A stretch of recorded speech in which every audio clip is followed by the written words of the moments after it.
Over the years, I've had 11 broken bones. The day I fell off the mountainside, I had all of my bottom teeth kicked out. Bit by a cobra in Indonesia. I was kicked by a horse in Ecuador, which is, yeah, I guess it's a struggle. Too many times I've come home from the field in a wheelchair, which is more than a little embarrassing. It's been a great run. But we have now planted 50 million trees and we're still counting. I got hooked into this and I've been there ever since. We've had hands-on experience helping people plant trees, bring back forests in the world's degraded lands.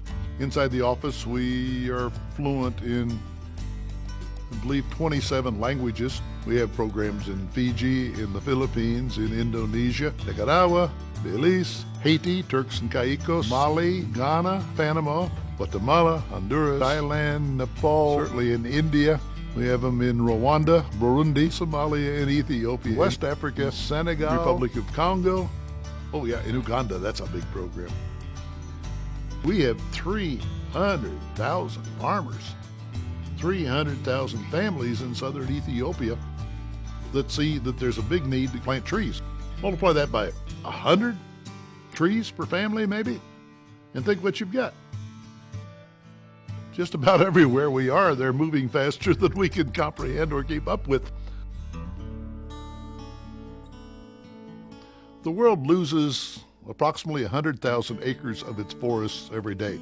Streams are drying up, the soils are depleting, and there's no fertilizer of any sort. Even the weather in these places is changing. Right now there are over 1 billion people in the world who simply can't meet their daily nutrition standards. There's no reason for this. We have an idea called the forest garden, which is not a forest, it's not a garden, but we think it combines the best attributes of both. It produces a great amount of product sustainably on a very small piece of land. It is sending millions of roots down into the ground, which are guiding water back into underground aquifers. You have a return of diversity, you have cooled the land, cleared the air a bit, and improved the quality of life. And all of this is sustainable just by planting some seeds. 11 miles from downtown Manila, there were mountainous areas there in the Sierra Madre Mountains. They had been deforested about 105 years earlier, and tree cover never came back in. The land was covered with a very harsh grass, which most people call kogan, and it didn't allow anything else to grow. We found 3 species of trees that we thought we could successfully plant in these very harsh conditions, and so we did. But as we did our forest inventory, we found that within this thing there are now 41 species planted. We planted 3. 38 species came back, and we're wondering how. We thought well, wild pigs are coming back in, and I have to admit that wild pigs are better tree planters than I am. They're forever rooting and pooping, and things happen. We had Gallus gallus, which is the ancestor of chickens, back in there. Everybody thought it was extinct in that part of the world, but it's back. We found out that in lands like this, you have roots and seeds laying dormant in the ground, even after a century. I'm not saying that we know how to rebuild a rainforest. Probably could happen, but it would take tens of thousands of years. But we can bring back a very useful and interesting biodiversity.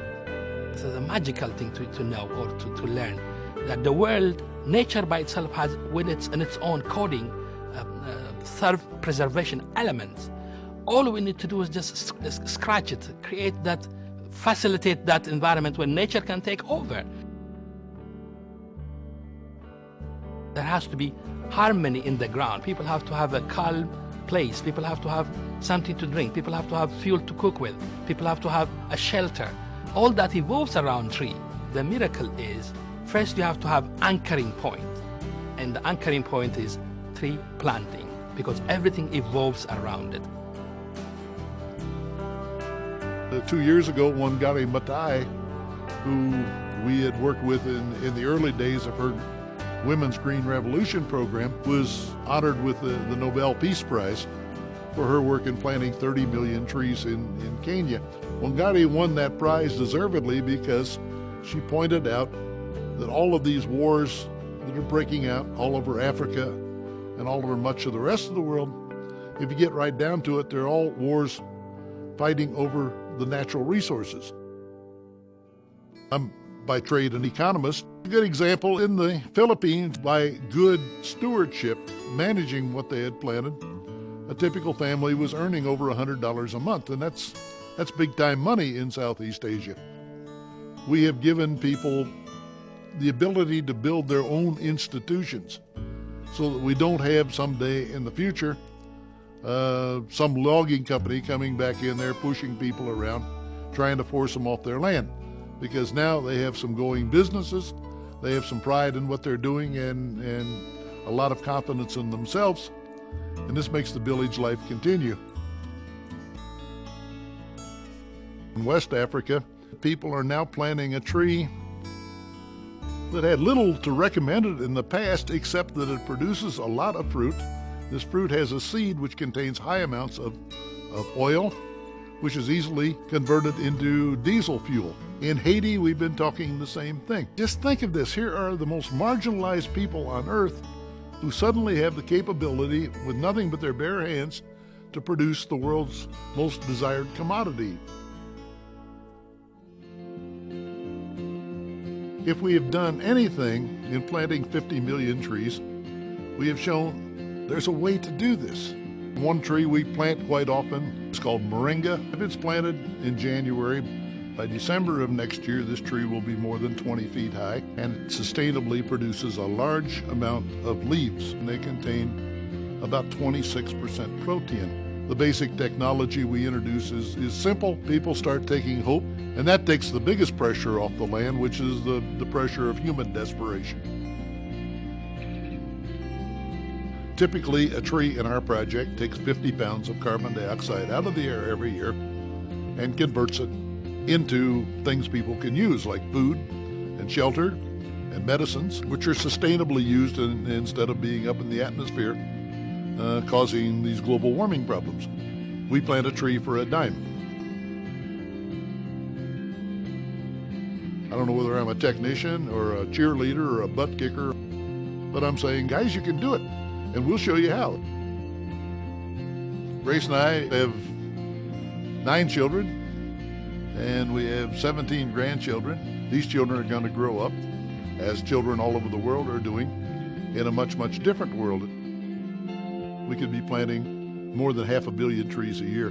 It's possible. There are that many people out there waiting for something. All it takes is getting the word around and creating some confidence that it can be done. I learned a long time ago in this business not to ever use the word never, because as soon as you say never, some guy's going to come down off the mountainside and say, guess what I just did? It's amazing what one seed can grow.